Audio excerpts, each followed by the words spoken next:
Dalam nama Bapa dan Putra dan Roh Kudus. Amin. Rahmat Tuhan kita Yesus Kristus, cinta kasih Allah dan persekutuan Roh Kudus besertamu Dan sertamu juga. Para saudari, sekali peristiwa Yesus berangkat ke seberang danau Galilea, yaitu danau Tiberias. Orang banyak berbondong-bondong mengikutinya, karena mereka telah melihat mukjizat-mukjizat penyembuhan yang diadakannya terhadap orang-orang sakit. Maka Yesus naik ke atas gunung, lalu berdiam di situ dengan murid-muridnya. Ketika itu Paskah, hari raya orang Yahudi, sudah dekat. Ketika Yesus memandang ke sekelilingnya dan melihat bahwa orang banyak berbondong-bondong datang kepadanya, maka berkatalah ia kepada Filipus, "Di manakah kita akan membeli roti supaya mereka ini dapat makan?" Hal itu dikatakan oleh Yesus untuk mencobai Filipus, sebab ia sendiri tahu apa yang hendak dilakukannya. Maka jawab Filipus kepada Yesus, "Roti seharga 200 dinar tidak akan cukup untuk mereka ini, sekalipun masing-masing mendapat sepotong kecil." Seorang dari murid-muridnya, yaitu Andreas, saudara Simon Petrus, berkata kepada Yesus, "Di sini ada seorang anak. Ia memiliki 5 roti jelai dan 2 ikan. Tetapi apakah artinya untuk orang sebanyak ini?" Lalu kata Yesus kepada mereka, "Suruhlah orang-orang itu duduk." Adapun di tempat itu ada banyak rumput. Maka duduklah orang-orang itu, kira-kira 5.000 laki-laki banyaknya. Lalu Yesus mengambil roti itu, ia mengucap syukur dan membagi-bagikannya kepada mereka yang duduk di situ. Demikian juga dibuatnya dengan ikan-ikan itu, sebanyak yang mereka kehendaki. Dan setelah mereka kenyang, Yesus berkata kepada murid-muridnya, "Kumpulkanlah potongan-potongan yang lebih, supaya tidak ada yang terbuang." Maka mereka pun mengumpulkannya, dan mereka mengisi 12 bakul penuh dengan potongan-potongan dari 5 roti jelai yang lebih setelah orang makan. Ketika orang-orang itu melihat mukjizat yang telah diadakan oleh Yesus, mereka berkata, "Dia ini adalah benar-benar nabi yang akan datang ke dalam dunia." Karena Yesus tahu bahwa mereka akan datang dan membawanya dengan paksa untuk menjadikannya raja, maka menyingkirlah ia kembali ke gunung, kali ini seorang diri. Demikianlah firman Tuhan.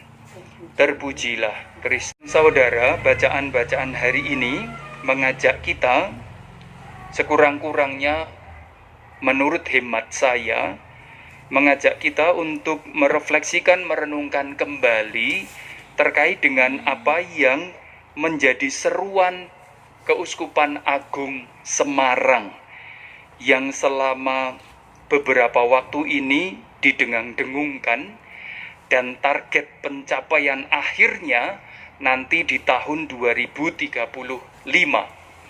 Yang saya maksudkan adalah kita sebagai orang-orang di Keuskupan Agung Semarang diajak untuk senantiasa mengupayakan segala sesuatu dan mengawal, memastikan bahwa kita turut serta, turut andil untuk menciptakan peradaban kasih. Dan dalam konteks itu pula saya ingin berbagi permenungan terkait dengan bacaan-bacaan hari ini, yaitu peradaban kasih. Para saudari dan saudara, amat gampang kita menyimpulkan bahwa bacaan-bacaan hari ini memang mengajak kita untuk berbuat kasih. Tetapi ada beberapa catatan yang menurut saya perlu kita refleksikan lebih jauh. Entah sebagai kritik atau entah sebagai pengetahuan kita sebagai orang beriman. Tetapi rupa-rupanya kita perlu menyadari beberapa hal. Yang pertama, bacaan Injil hari ini menggarisbawahi tentang undangan untuk kita semua supaya kita menjadi pribadi-pribadi yang bertanggung jawab. Kita perlu menjadi orang-orang yang bertanggung jawab terkait dengan situasi hidup orang-orang yang ada di sekitar kita. Dalam konteks yang ditulis dalam Injil, maka kita perlu bertanggung jawab untuk mencukupkan kebutuhan harian, atau katakanlah mencukupkan rezeki, atau sekurang-kurangnya lagi mencukupkan makanan saudari-saudara kita yang kelaparan, yang membutuhkan. Dan itu selaras dengan apa yang dirumuskan dalam doa pembuka. Kita berdoa bersama di awal perayaan Ekaristi tadi supaya kita memiliki semangat berbagi kepada sesama. Tetapi tidak hanya berbagi. Rupa-rupanya dalam doa pembuka tadi kita diajak untuk memiliki fokus tertentu. Maka kita bersama-sama mengamini doa ketika kita mohon kepada Tuhan agar kita memiliki semangat berbagi, terutama kepada mereka yang benar-benar membutuhkan. Maka di sanalah perbuatan kasih bisa kita temukan. Perbuatan kasih tidak sekedar memberi orang makan, tetapi rupa-rupanya ada prioritas yang menjadi sasaran. Jadi kalau kita hanya memberi makan kepada orang, bisa jadi bukan perbuatan kasih. Karena mungkin yang kita beri bukan orang yang prior membutuhkan makanan. Kita boleh memberi siapapun, tetapi bisa jadi kalau kita merefleksikan melalui bacaan hari ini, sama sekali itu tidak berguna dan tidak memberi dampak apapun kepada kita dan orang yang kita beri. Dan dengan demikian bukan perbuatan kasih. Kriteria perbuatan kasih hari ini adalah kita memberi kepada mereka yang pasti membutuhkan. Maka memberi itu membutuhkan kerja keras, karena orang yang mau memberi harus memastikan bahwa yang diberi itu memang membutuhkan. Bacaan Injil mengajak kita merefleksikan demikian. Lalu bacaan kedua bagi saya menarik. Sebagai orang-orang yang berlindung, atau katakanlah gereja kita berlindung di perlindungan Santo Paulus, maka bacaan hari ini menjadi menarik, menjadi ajakan yang khas bagi kita masing-masing. Santo Paulus jelas melalui bacaan kedua mengajak kita untuk menjadi orang-orang yang tidak kendur, tidak menjadi orang yang kemudian abai, menjadi orang yang kemudian seenaknya. Kalau kita mau pakai contoh, maka ajakan Santo Paulus itu menjadi lebih konkret dalam situasi hari ini. Misalnya dalam situasi pandemi, kita merasa seolah-olah segala sesuatu mendesak, segala sesuatu sangat urgent, segala sesuatu harus segera dilakukan. Tetapi Santo Paulus dalam bacaan hari ini mengingatkan, kalau kita memang orang-orang beriman, maka kita tidak boleh kendur dalam perbuatan kasih. Nah, persoalannya adalah kadangkala kita selalu merasa semuanya mendesak, semuanya harus segera dilakukan. Sehingga kita menjadi sembrono dengan mengatakan 1, 2, 3 langkah boleh dilewatkan karena situasinya menjadi darurat, situasinya menjadi mendesak. Tetapi Santo Paulus mengatakan kedisiplinan tidak boleh kendur. Kedisiplinan tidak boleh menjadi, katakanlah, nilai yang diabaikan.